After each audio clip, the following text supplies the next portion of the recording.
Howdy, folks. It's Meandering Mike in the Man Cave of Madness. It's after midnight, and we are starting turn 12 of Britannia. This represents 860 to 935 AD.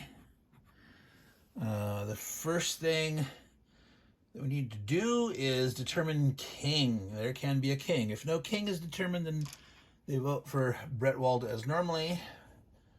We've mentioned before the rules for king are in the area of England. So that's here. Let me zoom back a little better here. All right. And then zoom in a tiny bit. All right. So within this area, a nation, if they have at least 4 areas,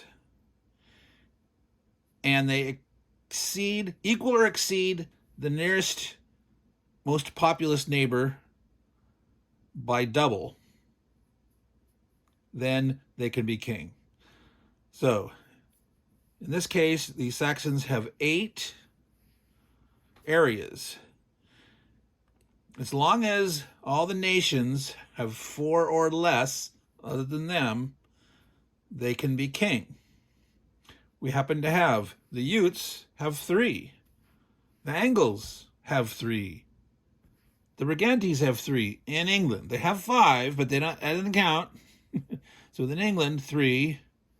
And the Irish have 1.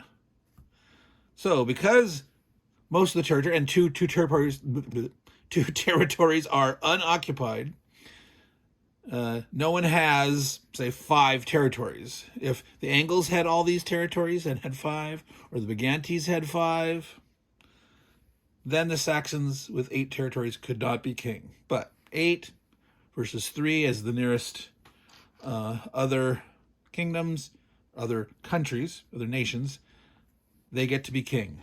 And as we mentioned before, king is worth 4 points instead of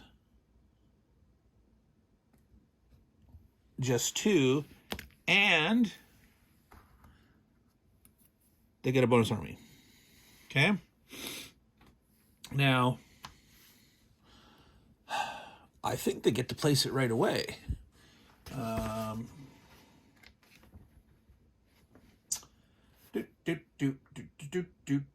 the beginning of turns 12 through 15, which is immediately placed on the board as for population increase. So, that's kind of nice. The Saxons that normally go almost at the very end can get an extra army now, at the start. They like that. So they could beef up one of these provinces here. The Danes are coming on big and strong with a major invasion. The Angles could still cause trouble, but the Angles go after the Saxons. We got Dubliners showing up. There's more Norsemen, all sorts of stuff. I think the Saxons are actually going to do this. They're going to stay spread out. They're going to put it here in March. They're going to protect on a wide, broad base. So if the Danes raid inland here and go to hit March, it's got 2. So it makes them more likely to potentially want to go elsewhere. All right, that's what the Saxons did. That was their beginning of the turn kingship. Now, one other thing to note, if you look up there, I'm going to zoom back to here. I'm actually going to zoom in. There's some white markers up there. So this is what I was talking about in like 2 videos ago, was the Norsemen on turns 12 through 6 get points for occupying at any time during those turns provinces. And they only it's not per turn, it's for having walked through it or occupied it at the end of any turn or in the middle of a turn. So if it's empty, they could walk through it. And so we're marking these with upside down Roman fort markers. That's showing them that they have been in those areas. They can leave them. Someone can conquer them or they can abandon them. They'll still get those points for those areas. Okay, so that's what those white markers are for. So let's get down to business. The Welsh are up. One. Let's see. I've got to move that so you can see the Welshies. There we are. Welsh. 1, 2, 3.5. They currently have 1.5, so that's 4, 5. So they get 1 army and have 2 population points left. So they get their army. They got to decide what to do here. There's Dubliners. There's Norsemen. They feel threatened. Yeah. Not threatened by the Irish much anymore. And the Saxons are highly unlikely to want to pound into there, but people could raid their coastline, etc. So I think they'll take 1, put it in Diffid, and then for their move, yeah, not much excitement for them. They've been a pretty passive time. They did do a little attacking and expanding here, but now maybe after next turn they might move something back. Extra defend Powys, because normally that one's worth more to them. So for turn 13, they will probably maybe defend that more. They'll get to grow another one next turn as long as no one pounds on them. It doesn't look like they're going to, if anyone does, that they're not going to take a lot of damage. Biding their time. All right. Welsh are done. Brigantes. Now, the Brigantes are looking pretty good. They're kind of strong. But look at all those Danes coming on. The Angles did wrest away the pennons from them. The Brigantes do not really look like they're going to want to... Well, I don't know. Well, let's do the growth first. 1, 2, 3, 4.5. They have a half, so they're at 5 total. Spend 3, have 2 left over. Where are the Brigantes? Up there. Reach. Oh, so Cumbria has only got 1 guy in it. They might want to defend that some more. Do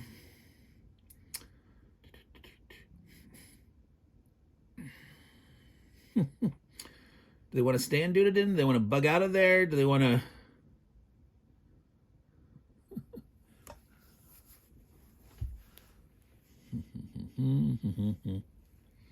I do not know. Thinky.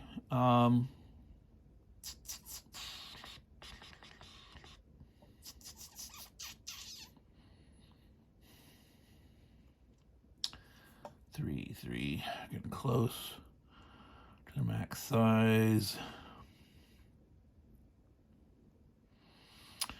I think they want to bide their time also. See what the Danes do. See where the Danes focus. What's the result? They could like stack more here. 3 here and 2 here are pretty good.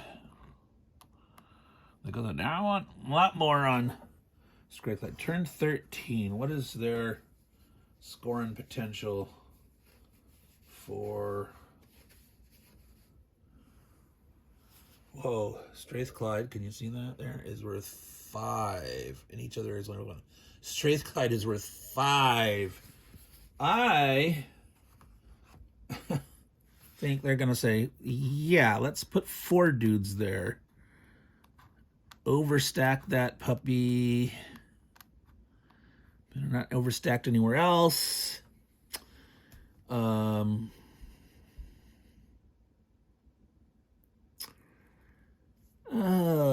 Lothian.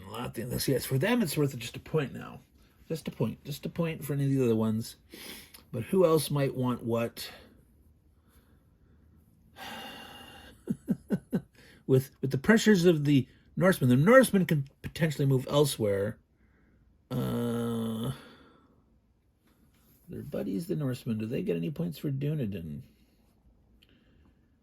No special turn 12 through 6 points for Dunedin, it looks like. I do not see it on the list. But they do have points elsewhere here. They have points, the Norsemen all the way down into here. Moray, Pin and Sky, Strathclyde. Yeah, only half point. Yeah, they're not going to take Strathclyde away from the Brigantes. That's Foysoitin. The Red Coalition says no, no, no. They could back out of Dunedin, or leave maybe just one there.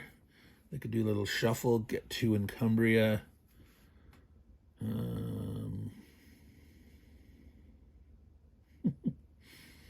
It's like, go this way, Danes, or go that way. I don't know.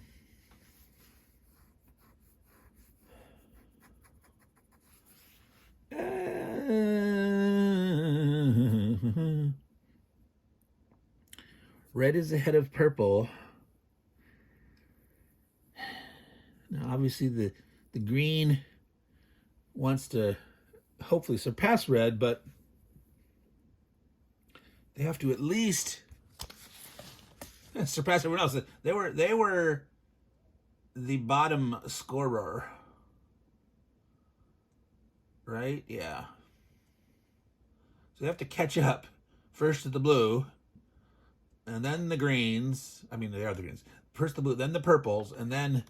So in some ways, they need to score points, but to at least get third or second instead of last place. It might be a content thing. I might never get first place, but I might want to move up in the rankings. So maybe they're not going to pick on red. They might pick on... Of course, if no one picks on red and they're all vying for second or third place, then red will absolutely win. Red will do the shuffle, you know. Basically, they're moving to the... Well, that guy could have moved to there, and he could have moved there. Didn't have to shuffle completely like that. All right. As I OCD rotate the guys to have the names all in the same direction, which I don't always do that. The Scots were not in the same direction. All right. I am totally meandering, folks. Meander. Yeah, the Brigantes are not going to attack anyone at this time. They're biding their time. Got to see what happens. Once the Danes have landed, things will change. But this hovering off here, you got to see where that goes. All right. Brigantes are done. The Picts have 2 areas. They're going to have to spread out because they're in overpopulation danger. So they got 1 point. They're at 1.5. They're up to 2.5. They don't get to grow more, which they really don't want to grow right now. Anyway, blue. Well, they could attack the Norsemen. They can attack Dunedin.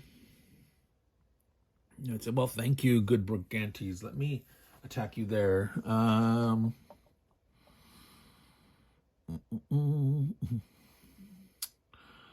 That's sort of weird for the Picts. They feel it's like going way down there. Let's see, what was there? I'll check their points in a while. Okay, so just 1 point on turn 13. 1 point for each area held. So it doesn't matter where. However, turn 16 into the game, Alban, Mar, and Moray are going to be 3 each to them potentially. Caithness, Skye, Dalriada, and Dunedin are all worth 2. There were 3.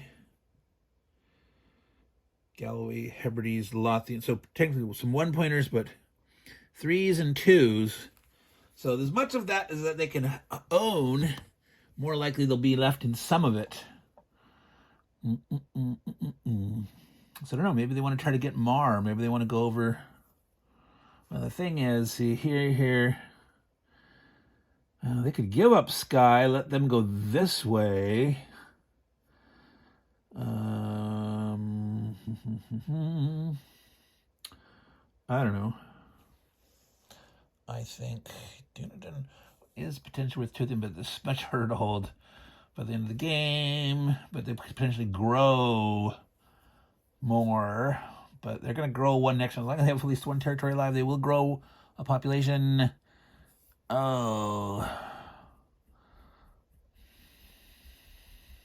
Yeah, where these guys have nowhere to go but bunk on them. So maybe they do want to give them an outlet. Go that way. Of course, if they rotate this, now I'm going to beat back on your head. These are worth good points to them. The Norsemen, those Hebrides and Orkneys. So if they're less threatened here, I don't know.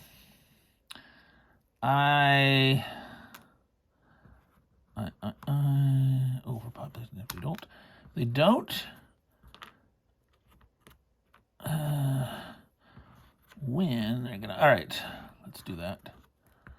Going in with 3, spreading out here. Gonna attack, knocking those things around. All right, the Picts. They're gonna try to take Mar. They're going in with 3 regular armies. They need 6s in the Hillens. The red is the defender needing a 5 or 6. All right, we got all these Makas over here. We zoom in up here so you can see that. I'm going to put this carefully on top of those raiders out at sea. Hope I don't forget and knock them all over the place. Boom. Miss, miss, miss, miss. Oh, a hit. So the Picts say, ow. Dude, what did you do to me? Should they retreat or stay and fight? The Norsemen retreat. 1, 2, 3, 4, 5, 4, 3, Mar. They've already taken Mar. They've got the points for Mar. Which is only a half point. Those 12 through 16 turn points for the Norsemen are small. It's 1.5 for Cumbria, Hebrides, and Orkneys. It's a half point for all those other ones. Turn 13 are good, decent points, though, for next turn. And Mar is only a 1-pointer. So they don't care about that as much. The Norsemen are going to stay. One more turn. They're going to say, come on, Pict, fight me, fight me. And what do the Picts say? The Picts are going to fight one more. They're going to fight one more. They got the 6. Okay, the Norsemen should have retreated. They were a little too bold. And Picts are done. Now, I'm going to carefully move that. There we go. Alrighty. Caledonians. So, the Caledonians are not happy that they've shrunk back down to 2 provinces. They do have 2 in each area. They're growing 1 point of growth. They're at 1, so it's going up to 2.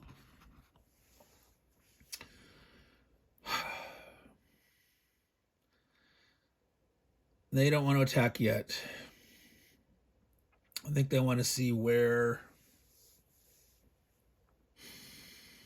those Norsemen go. Yep, definitely does not make sense to attack now. They'll get to grow 1 next turn as long as they hold both of those, and then they can potentially come out and try to attack. So that's it for the color. So that's 19 minutes so far. Shall we push on? We've got new guys on the thing. We got the Dubliners. Let's go ahead and do the Irish and the Scots. Some of our old friends, and we'll stop there. And then we'll do the last. We'll do two videos for this turn, for turn 12. So Irish and the Scots. Irish, let's see, we gotta zoom out, or back to normal zoom. I guess it is out, but to normal zoom. There be the Irish. So they have 1 and 2 halves, 2 points of growth. And unfortunately, they only had a half start up, so they're at 2.5. So they do not grow. They just sit, absolutely. That was exciting. Scots, the Scots. Wow, they're in not much better shape. They only have 2 armies. They get a half point. They're at 2. They're going up to 2.5. They can attack the Britannia. On turn 13, they might do something like that, because turn 13 is score some points. They're not going to do it right now. Unless someone wipes them out, they will grow another army, and they will try to make a stab for some points on turn 13. So, wow. Wasn't that exciting? 1 extra minute to finish those 2 guys. That'll leave us the Norsemen, Dubliners, Danes, Utes, Saxons, and Angles for the next half of the turn. That'll be some excitement there. So, this is Meandering Mike in the Man Cave of Madness. Britannia, turn 12. We get to see some new action coming up. The Dubliners arriving. The Norsemen can raid. The Danish will have a major invasion. And the King Egbert of the Saxons, the Egbert leader, is still on the board. Now, technically, you don't have to have a leader to be king. And so these leaders are, military leaders. Right, you just there's some abstraction there, who would be king or not, or considered a local king or not. But it's King of England. The Saxons have declared themselves King of England, and of course the Danes are saying, "Oh yeah." So until next time, Meandering Mike saying, all you good folks out there, take care and ciao.